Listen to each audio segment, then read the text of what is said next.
43वां अध्याय। श्री युक्तेश्वर जी का पुनरुत्थान। भगवान श्री कृष्ण। मैं मुंबई में रीजेंट होटल के अपने कमरे में बैठा था कि जगमगाते प्रकाश में भगवान का दिव्य रूप मेरे सामने प्रकट हुआ। मैं तीसरी मंजिल के उस कमरे की ऊंची खुली खिड़की से बाहर देख रहा था। तब अचानक सामने वाली ऊंची इमारत की छत के ऊपर यह अवर्णनीय दृश्य मेरी दृष्टि के सामने प्रकट हो गया। भगवान श्री कृष्ण मेरी ओर देखकर हाथ हिलाते हुए मुस्कुरा रहे थे और सिर हिला रहे थे। जब मैं उनके संदेश को समझ नहीं पाया तो आशीर्वाद देने की मुद्रा में हाथ उठाकर वे अंतर्धान हो गए। मन एक अद्भुत आनंद से भर उठा और मुझे ऐसा लगा कि कोई आध्यात्मिक घटना घटने वाली है। पश्चिम की ओर मेरी यात्रा कुछ समय के लिए रद्द हो गई थी। कोलकाता और पुरी वापस जाने के पहले मुंबई में मेरे कई व्याख्यानों का आयोजन किया गया था। भगवान श्री कृष्ण के दर्शन के एक सप्ताह बाद 19 जून 1936 को दोपहर में 3 बजे मैं मुंबई में होटल के अपने कमरे में अपने पलंग पर बैठा ध्यान कर रहा था कि अचानक कमरे में एक दिव्य प्रकाश के फैलने से मेरा ध्यान टूट गया। मेरे खुले और विस्मय विस्फारित नेत्रों के सामने संपूर्ण कमरा एक अद्भुत विश्व में बदल गया।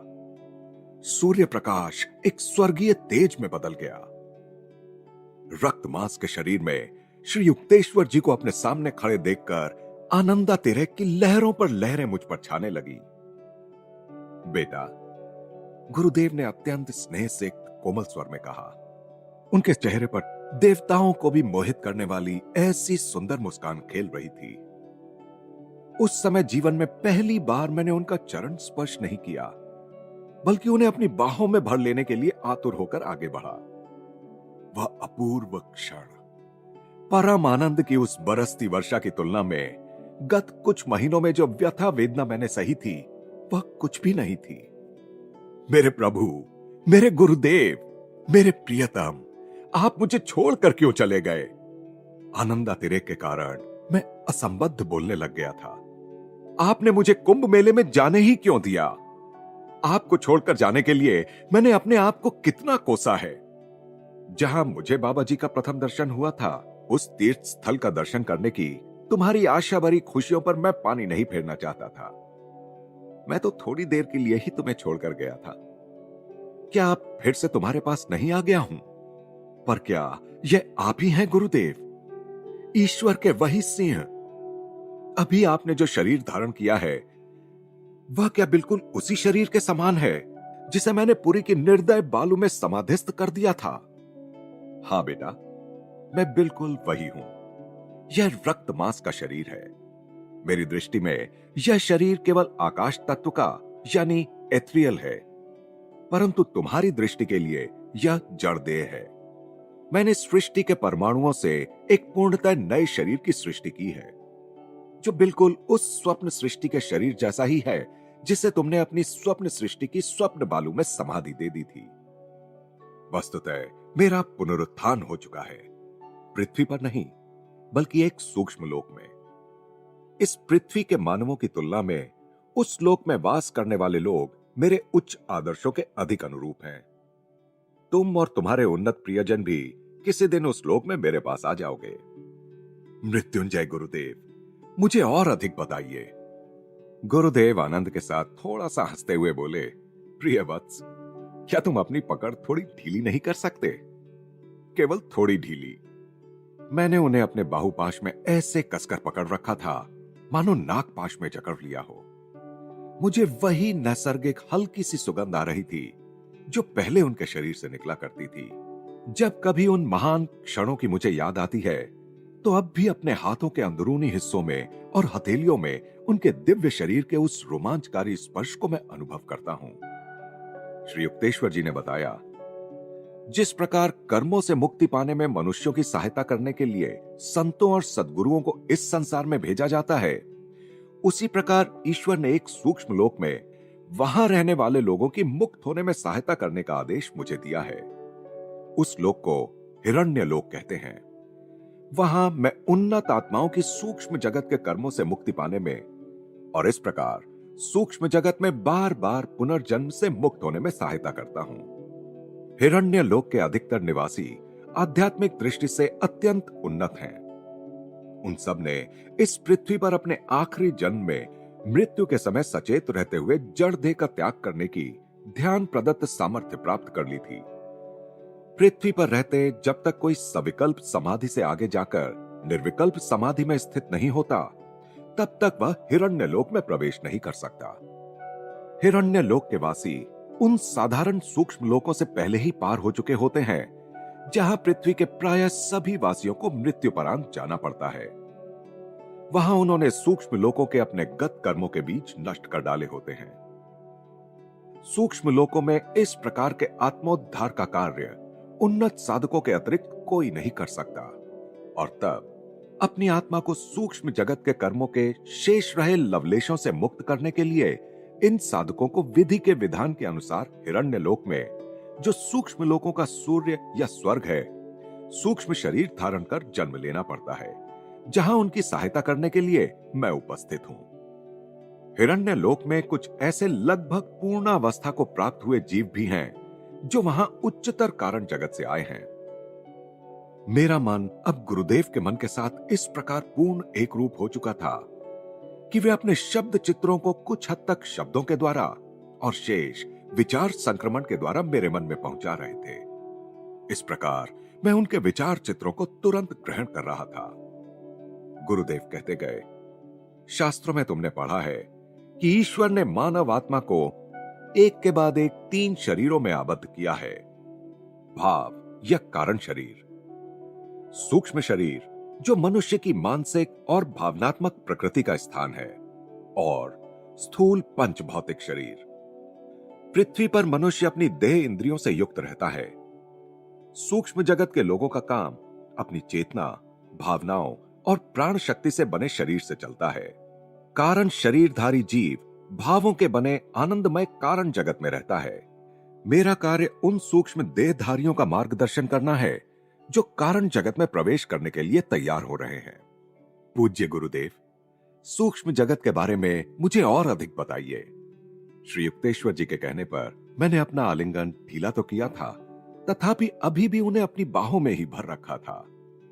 मेरी अमूल्य निधि मुझ तक पहुंचने के लिए मृत्यु का भी उपहास करने वाले मेरे गुरुदेव जो आए थे। गुरुदेव बताने लगे, अनेक सूक्ष्म लोक हैं जिनमें सूक्ष्म देहधारी प्राणी वास करते हैं। ये सूक्ष्म लोकवासी एक ग्रह से दूसरे ग्रह जाने के लिए सूक्ष्म विमानों या प्रकाश के पिंडों का उपयोग करते हैं, जो विद्युत शक्ति या रेडियोधर्मी शक्तियों यानी रेडियो एक्टिव एनर्जी से भी अधिक गति से जाते हैं। प्रकाश और रंगों के सूक्ष्म स्पंदनों से बना सूक्ष्म जगत भौतिक सृष्टि से सैकड़ों गुना बड़ा है। संपूर्ण भौतिक सृष्टि सूक्ष्म जगत के विशाल तेजोमय गुब्बारे के नीचे एक छोटी सी ठोस टोकरी के समान लटकी हुई है। जिस तरह अंतरिक्ष में अनेक सूर्य और तारे भ्रमण कर रहे हैं, उसी तरह सूक्ष्म जगत में भी अनेक सूक्ष्म सौर मंडल और सूक्ष्म नक्षत्र मंडल हैं। वहां के ग्रहों के भी सूक्ष्म सूर्य और सूक्ष्म चंद्र हैं, जो भौतिक सृष्टि के सूर्य चंद्रों से कहीं अधिक सुंदर हैं। सूक्ष्म जगत के ये सूर्य चंद्र ध्रुवीय प्रकाश के समान दिखते हैं। सूर्य का तेज चंद्र के तेज से अधिक दीप्तिमान होता है। वहां के दिन और रात पृथ्वी के दिन और रात से अधिक लंबे होते हैं। सूक्ष्म जगत असीम सुंदर, स्वच्छ, शुद्ध और सुव्यवस्थित है। वहां कोई निर्जीव ग्रह या बंजर भूमि नहीं है। खरपतवार, बैक्टीरिया, कीड़े मकोड़े, सांप आदि पृथ्वी के अभिशाप वहां नहीं है। सूक्ष्म जगत में पृथ्वी की भांति परिवर्तनशील और अनिश्चित जलवायु और ऋतु नहीं है।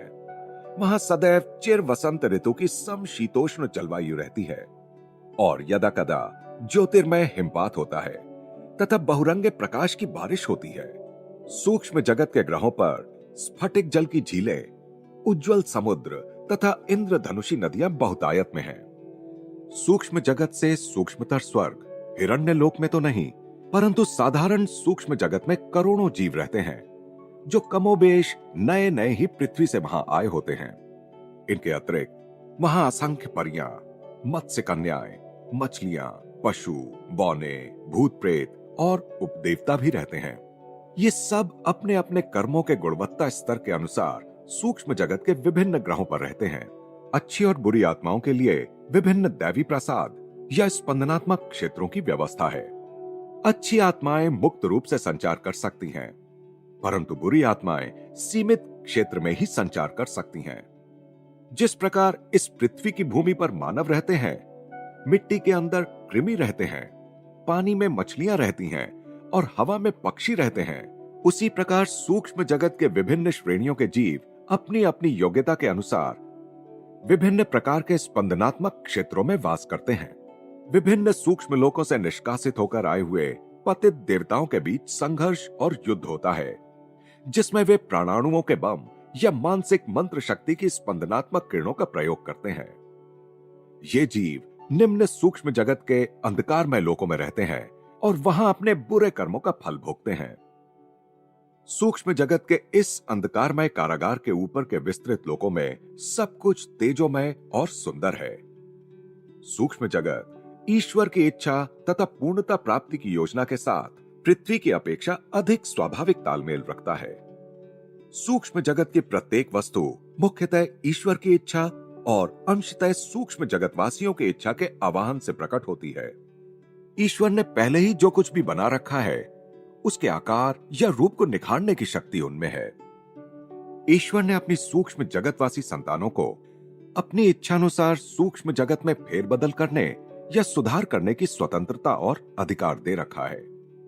पृथ्वी पर किसी ठोस पदार्थ को द्रव पदार्थ में या किसी दूसरे रूप में केवल प्राकृतिक या रासायनिक प्रक्रियाओं के द्वारा ही परिवर्तित किया जा सकता है, परंतु सूक्ष्म जगत के घन पदार्थ वहां के वासियों की इच्छा मात्र से द्रव पदार्थों, वायुओं या ऊर्जा में तत्क्षण रूपांतरित हो जाते हैं। गुरुदेव बता रहे थे, यह पृथ्वी, समुद्र, जमीन तथा हवा में युद्ध एवं हत्याओं से कलुषित है, परंतु सूक्ष्म जगत में सुख, सामंजस्य और समानता है। सूक्ष्म जगतवासी अपनी इच्छानुसार रूप धारण कर सकते हैं या उसे विसर्जित कर सकते हैं। पुष्प या मछली या पशु कुछ समय के लिए सूक्ष्म जगत के पुरुषों का रूप ले सकते हैं। सूक्ष्म जगत के सभी जीवों को कोई भी रूप धारण करने की स्वतंत्रता है और वे आसानी से एक दूसरे से संपर्क कर सकते हैं। वे किसी भी अटल, निश्चित नियम से आबद्ध नहीं हैं। उदाहरणार्थ, सूक्ष्म जगत के किसी भी वृक्ष को सूक्ष्म जगतीय आम या अन्य कोई भी फल, फूल या अन्य कोई भी वस्तु जिसकी इच्छा हो उत्पन्न करने के लिए कहा जा सकता है और वह करेगा। सूक्ष्म जगत में कर्मों के अनुसार कुछ बंधन तो हैं, परंतु विविध रूपों में किसी विशिष्ट रूप का कोई विशेष महत्व नहीं है। वहां सब कुछ ईश्वर के सृजनकारी प्रकाश से स्पंदित है। वहां कोई भी नारी गर्भ से जन्म नहीं लेता। सूक्ष्म जगतवासी अपनी विराट इच्छा शक्ति की सहायता से विशिष्ट रचना के अनुसार लघु रूप दिए गए सूक्ष्म शरीर को अस्तित्व में लाकर संतान को प्रकट करते हैं। हाल ही में स्थूल शरीर से मुक्त हुआ जीव अपने समान ही मानसिक एवं आध्यात्मिक प्रवृत्तियां रखने वाले सूक्ष्म जगतीय परिवार में उनके निमंत्रण पर जन्म लेता है। सूक्ष्म शरीर पर ठंड या गर्मी या अन्य प्राकृतिक परिस्थितियों का कोई प्रभाव नहीं होता। सूक्ष्म शरीर में सूक्ष्म मस्तिष्क अर्थात प्रकाश का सहस्र दल कमल होता है तथा सुषुम्ना में स्थित 6 जागृत चक्र होते हैं। हृदय सूक्ष्म मस्तिष्क से महाप्राण शक्ति और प्रकाश प्राप्त करता है और उसे सूक्ष्म नाड़ियों तथा शरीर कोशिकाओं या प्राणाणुओं में प्रवाहित करता है। सूक्ष्म जगत के जीव प्राणाणुओं की शक्ति और पवित्र मंत्रों के स्पंदनों से अपने रूप में परिवर्तन कर सकते हैं। अधिकांश जीवों का सूक्ष्म शरीर उनके अंतिम स्थूल शरीर की प्रतिमूर्ति होता है। उसका चेहरा और शरीर पृथ्वी पर उसकी युवावस्था में जैसा था वैसा ही दिखता है। कभी कभी मुझ जैसा कोई अपनी वृद्धावस्था का ही रूप बनाए रखना भी पसंद करता है। गुरुदेव से तरुणाई फूट फूट पड़ रही थी, अतः यह कहते हुए वे उल्लास के साथ हंसने लगे। गुरुदेव ने आगे कहा, स्थानिक त्रिआयामी भौतिक जगत का ज्ञान केवल पंचेंद्रियों द्वारा ही हो सकता है, परंतु सूक्ष्म लोकों का ज्ञान सर्व समावेशक छठी इंद्रिय अर्थात अंतर्ज्ञान से होता है। सारे सूक्ष्म जगतवासी केवल अंतर्ज्ञान से ही शब्द, स्पर्श, रस, रूप, गंध की अनुभूति कर लेते हैं। उनकी 3 आंखें होती हैं, जिनमें से 2 अर्धोन्मीलित होती हैं। तीसरा और मुख्य सूक्ष्म नेत्र, जो ललाट में खड़ा स्थित होता है, खुला रहता है। सूक्ष्म प्राणियों के भी कान, नाक, आंखें, जीभ और त्वचा, ये सारी बाहेंद्रियां होती हैं, परंतु वे शरीर के किसी भी हिस्से से कोई भी संवेदन प्राप्त कर सकते हैं, और इसके लिए वे केवल अंतर्ज्ञान का उपयोग करते हैं। वे कान या नाक या त्वचा से देख सकते हैं, आंखों से या जीभ से सुन सकते हैं, कान या त्वचा से स्वाद चख सकते हैं आदि। मनुष्य के स्थूल शरीर को असंख्य खतरे रहते हैं और यह आसानी से घायल हो सकता है, या इसके अंग भी आसानी से कटकर अलग हो सकते हैं, जबकि सूक्ष्म शरीर भी कभी कभी कट सकता है या उसमें खरोंच आ सकती है, परंतु इच्छा मात्र से वह तुरंत ठीक भी हो जाता है। गुरुदेव, क्या सब सूक्ष्म जगतवासी सुंदर होते हैं? सूक्ष्म जगत में सौंदर्य को एक आध्यात्मिक गुण माना जाता है, बाह्य रूप नहीं, श्री युक्तेश्वर जी ने कहा। इसलिए सूक्ष्म जगत के लोग चेहरे को अधिक महत्व नहीं देते, परंतु जब चाहे अपनी इच्छानुसार वे नया सुंदर शरीर धारण कर सकते हैं। जिस प्रकार धरती के लोग उत्सव समारोह के अवसर पर नए वस्त्रालंकार धारण करते हैं, उसी प्रकार सूक्ष्म जगत के लोग भी खास अवसरों पर विशेष प्रकार के शरीर धारण करते हैं।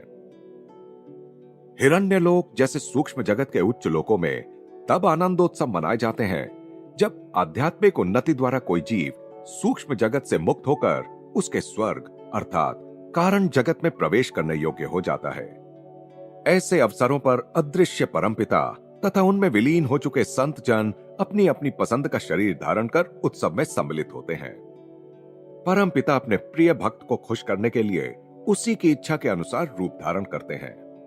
यदि उस भक्त ने भक्ति के द्वारा भगवान की आराधना की हो, तो वह भगवान को जगन माता के रूप में देखता है।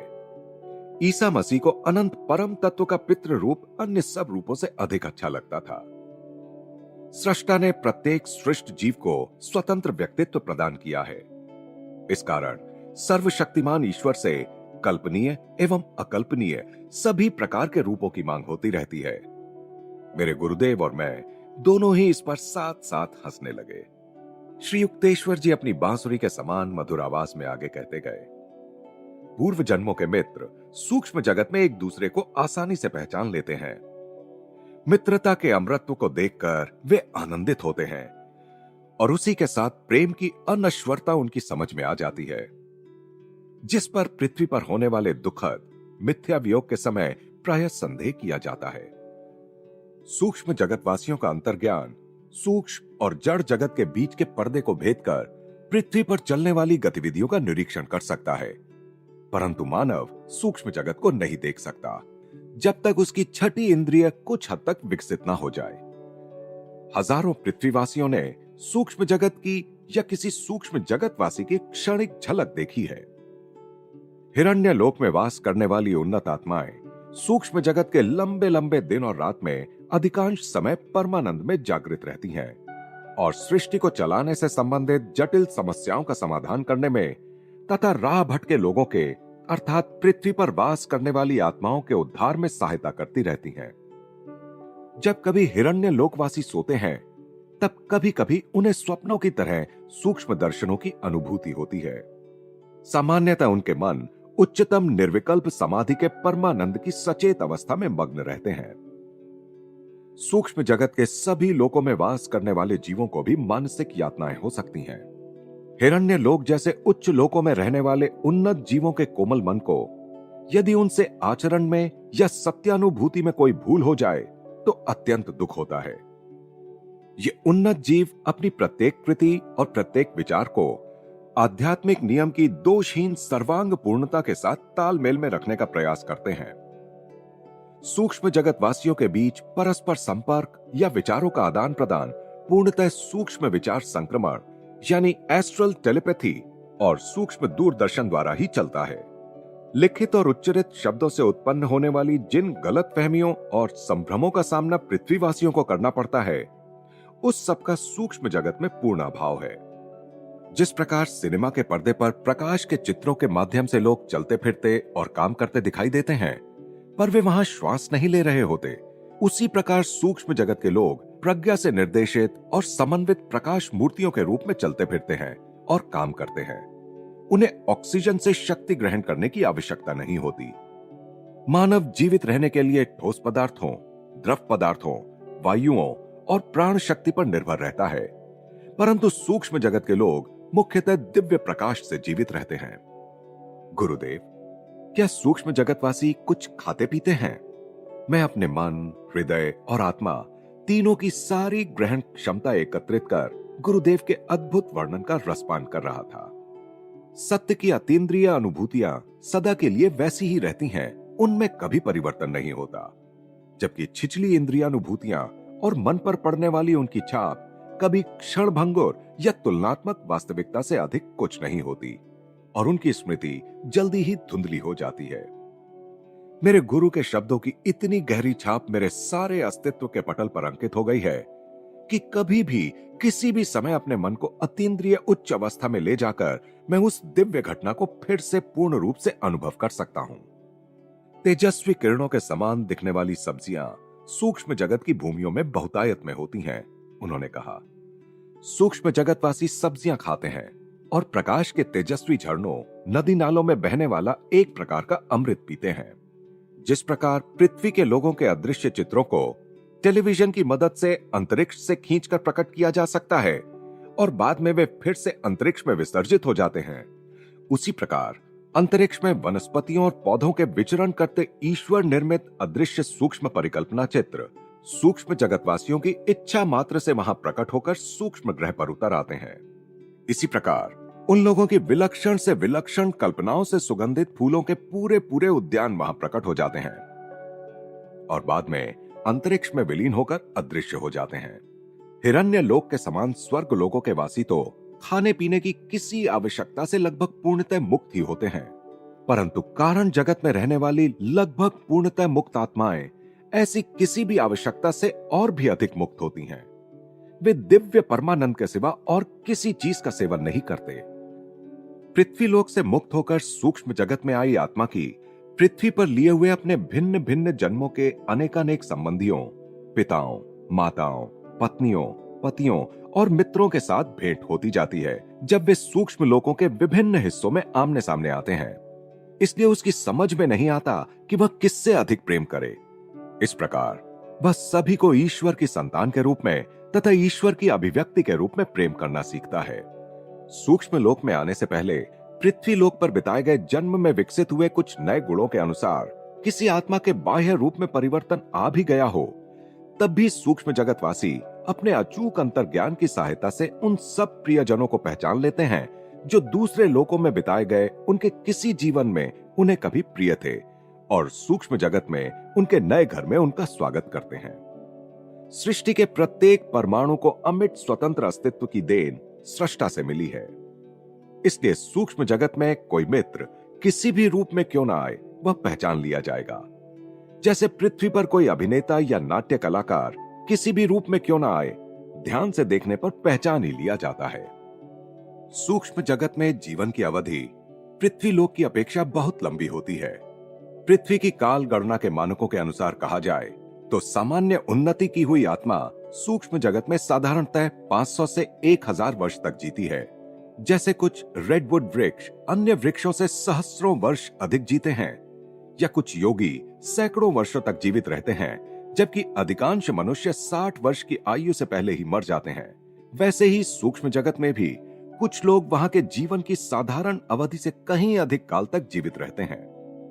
सूक्ष्म जगत में आने वाले लोग अपने भौतिक कर्मों के बोझ के अनुसार वहां कम या अधिक काल तक रहते हैं। उनके भौतिक कर्मों का भार उन्हें एक सुनिश्चित अवधि में पुनः पृथ्वी पर वापस खींच लाता है।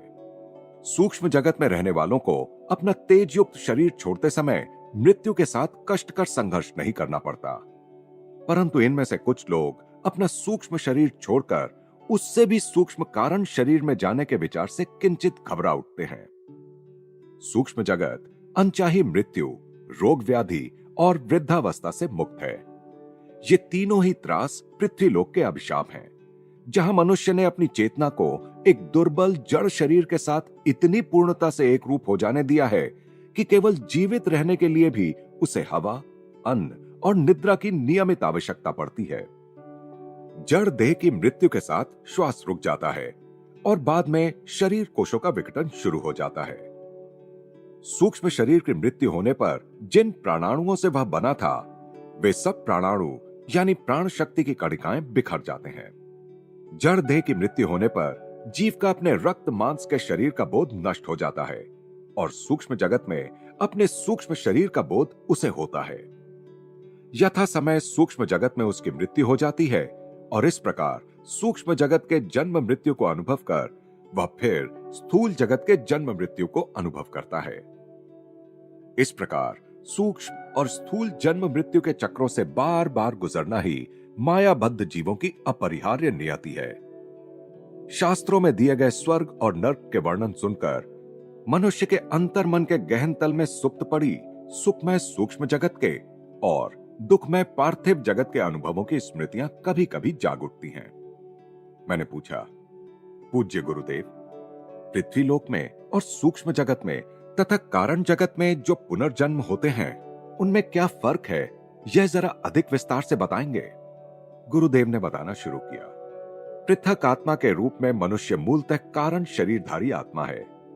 यह कारण शरीर 35 बीज रूप भावों का गर्भ स्थान है। इन 35 बीजों से ही वे 35 मूल भाव शक्तियां या कारक विचार शक्तियां विकसित हुई, जिनसे विधाता ने बाद में 19 तत्वों वाले सूक्ष्म शरीर तथा 16 तत्वों वाले स्थूल शरीर का सृजन किया। सूक्ष्म शरीर के 19 तत्व मनोमय, भावमय और प्राणमय हैं। ये 19 तत्व हैं बुद्धि, अहंकार, चित्त, मनस यानी इंद्रिय चैतन्य, पंच ज्ञानेंद्रियां जो शब्द, स्पर्श, रस, रूप, गंध की इंद्रियों के सूक्ष्म रूप हैं, पंच कर्मेंद्रियां जो प्रजनन, मल विसर्जन, वाणी, चलने फिरने और कौशल प्रकट करने की क्षमताओं का कार्य वहन करने में मानसिक संदेशों के आदान प्रदान का कार्य करती हैं, तथा पंच प्राण जो शरीर में चयापचय या रस प्रक्रिया का, अन्न के विघटित तत्वों को शरीर में आत्मसात करने का, रसों को शरीर की आवश्यकता अनुसार घन रूप में परिवर्तित करने का, मल निस्सारण का तथा रक्त संचारण का कार्य करते हैं। इन 19 तत्वों से बना यह सूक्ष्म शरीर 16 रासायनिक तत्वों से बने स्थूल शरीर की मृत्यु के बाद भी जीवित रहता है। ईश्वर ने अपने भीतर ही विविध योजनाएं बनाई और उन्हें स्वप्नों में प्रत्यक्ष रूप दिया। इस प्रकार माया सापेक्षता के अपने अनंत विराट आभूषणों से सज धज कर प्रकट हुई।